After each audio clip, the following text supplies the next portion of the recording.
Fala galera, estamos aqui no quadro de novo para a gente continuar falando de velocidade, valeu? Então vamos nessa.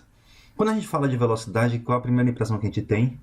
Que é uma coisa que se move rápido, tá? Então a ideia central que a gente já traz da velocidade é exatamente essa, que é a rapidez com que o sujeito se move. O carro, moto, o caminhão, você mesmo correndo, qualquer coisa.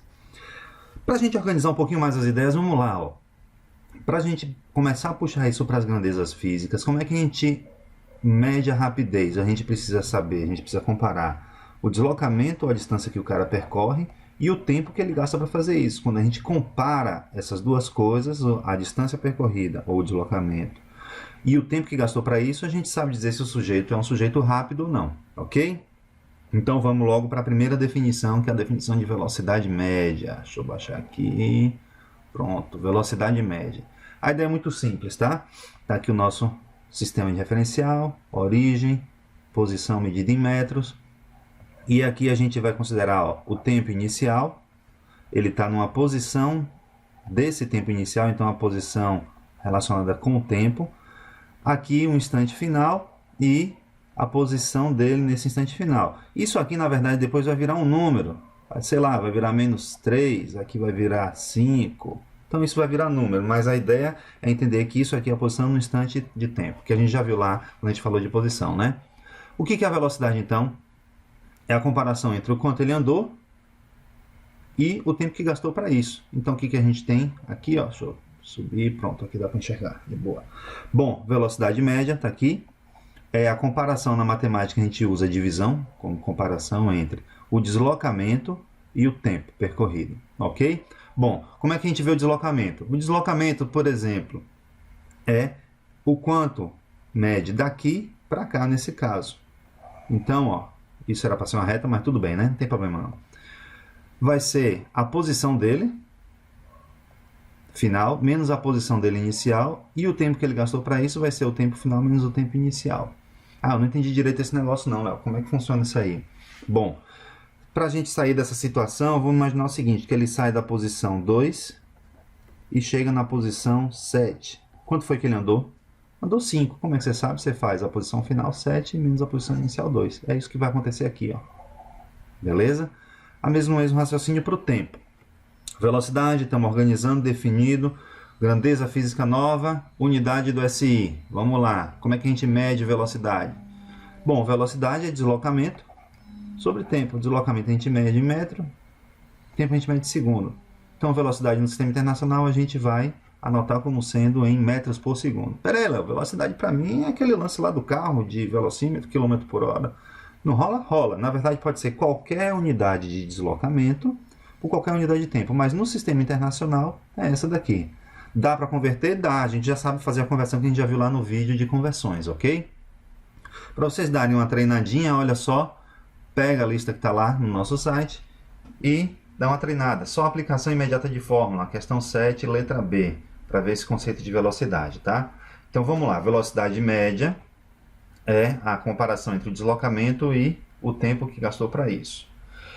Note o seguinte, o que acontece nesse meio de caminho aqui, entre o instante inicial e o instante final? A gente não tem a menor ideia, porque na velocidade média a gente só considera a posição final e a posição inicial, ok?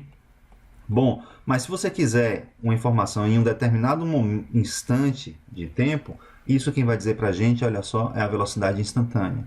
O que é a velocidade instantânea? É a velocidade do sujeito em um momento exato, em um instante exato, naquele exato instante que você quer, ok?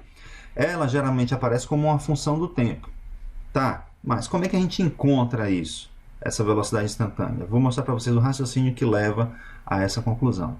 Então, olha só, aqui a gente tem o sujeito em um instante inicial. A gente começou a observar o movimento às 10 horas e terminou de observar o movimento às 13 horas.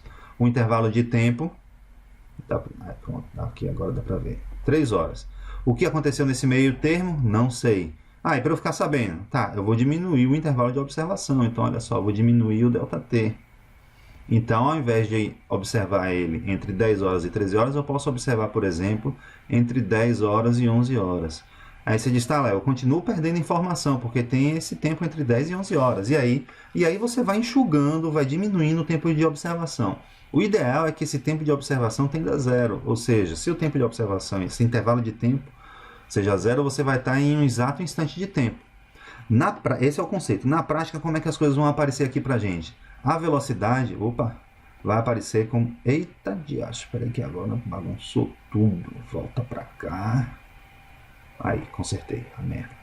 Pronto. A velocidade, na verdade, vai ser uma função do tempo. Tá? Então, vai vir uma expressão em que a velocidade vai estar relacionada com o tempo. Por exemplo, um V é igual a menos 2 mais 5t, V é igual a 7 menos 2t. Ah, Léo, o que significa esses números aqui em termos de física? Por enquanto, nada. Estou só apresentando como ele pode aparecer para você. Tá? Lá na frente a gente vai ver que tem um significado.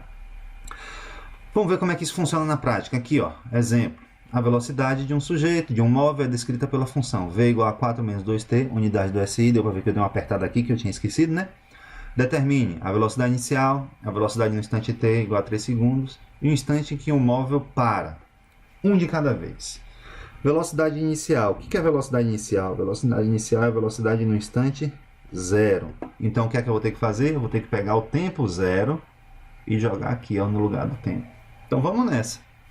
Olha lá. Letra A, aqui. Velocidade inicial é a velocidade no instante zero. Eu pego o zero e coloco lá no lugar do tempo, então aqui vai aparecer um zero, tá? Então isso vai ficar 4 menos 2 vezes zero. Fazendo essa continha aqui, 2 vezes 0, 0, né? 4 menos 0, 4 metros por segundo.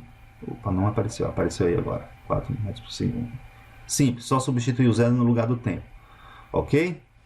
E a velocidade no instante 3, mesmo raciocínio. Eu vou pegar 3 e colocar aqui, ó, no tempo. Então vai ficar 4 menos 2 vezes 3. Olha lá. Opa, apareceu aí. Então, ó, velocidade no instante 3, 4 menos 2 vezes 3. 2 vezes 3 dá 6, né? Então vai ficar 4 menos 6. 4 menos 6 dá menos 2 metros por segundo. Ah, Léo, velocidade negativa é. Esse sinalzinho ele tem uma informaçãozinha pra gente que logo a gente vai ver o que é. Ok? Tá. Na letra C, o que ele pede? Um instante que um móvel para. O móvel parar significa que ele não tem velocidade. Então, velocidade zero. E aí, o que é que você faz? Ah, você pega zero e coloca onde? Aqui no lugar do tempo? Não, no lugar da velocidade. Então, isso tudo aqui vai virar zero. Então, vamos lá. Repouso V igual a zero. Então, olha lá, zero no lugar da velocidade, igual a 4 menos 2t. Agora, eu vou pegar esse camarada aqui e jogar para o lado de lá. Vai ficar 2t igual a 4. Esse 2 que está multiplicando vem para cá dividindo, ó, 4 sobre 2, que dá tempo de 2 segundos. Então, depois de 2 segundos, ele para, ok? Mas assim, eu fiquei encucado agora com esse negócio desse sinal aqui. O que significa esse camarada? Vamos dar uma olhada que a gente classifica o movimento de acordo com essa coisa desse sinal aí. Então, primeira classificação, movimento progressivo. No movimento progressivo, lembrando que o conceito da velocidade está aqui para a gente não esquecer, a gente vai ter a seguinte situação, ó. Se a posição final for maior que a posição inicial, vamos botar um número aqui, ó, 7 e 5, o que é que vai acontecer? O numerador vai ser positivo, tá? Se o numerador vai ser positivo, a velocidade média vai ser positiva, porque esse cara aqui nunca vai ser negativo, ele é sempre positivo, esse intervalo de tempo, tá? Velocidade média positiva, aqui a gente tem a situação, ó, posição final maior que a posição inicial, a gente diz que esse movimento é progressivo, ok? Quando a posição final é maior que a posição inicial. E no caso contrário, Léo? No caso contrário, o movimento é retrógrado. O movimento retrógrado, olha só, posição final menor que a posição inicial. Aqui a gente tem uma situação, ó. Então se a gente for fazer aqui o ΔX vai ser posição final, menos 10, menos posição inicial, 5. Isso vai dar um ΔX pra gente de menos 15. Ok? Caligrafia feia, mas dá para ler, né? Isso vai dizer para a gente, vai dar um resultado negativo no deslocamento, que vai dar um resultado negativo também na velocidade média. Quando isso acontece, a gente diz que o movimento é retrógrado. Do ponto de vista de observação, qual é a diferença? A diferença é que um está se movendo no sentido da orientação do sistema, ó. O movimento progressivo ele está andando no sentido da orientação do sistema, no sentido do x crescente, e um movimento retrógrado, ele está se movimentando no sentido contrário. Ah, Léo, significa para a direita e para a esquerda? Não. Contrário, olha só, o x cresce para a direita, ele está indo para a esquerda. E se o x crescesse para o outro lado, ele andaria no sentido oposto, ok? Essas aí são as ideias sobre velocidade. Agora é só treinar, pegar a lista de exercício e treinar, treinar, treinar. Valeu, galera? Comenta aí, coloca as dúvidas que no que eu puder eu vou responder. Abração a todos e até a próxima!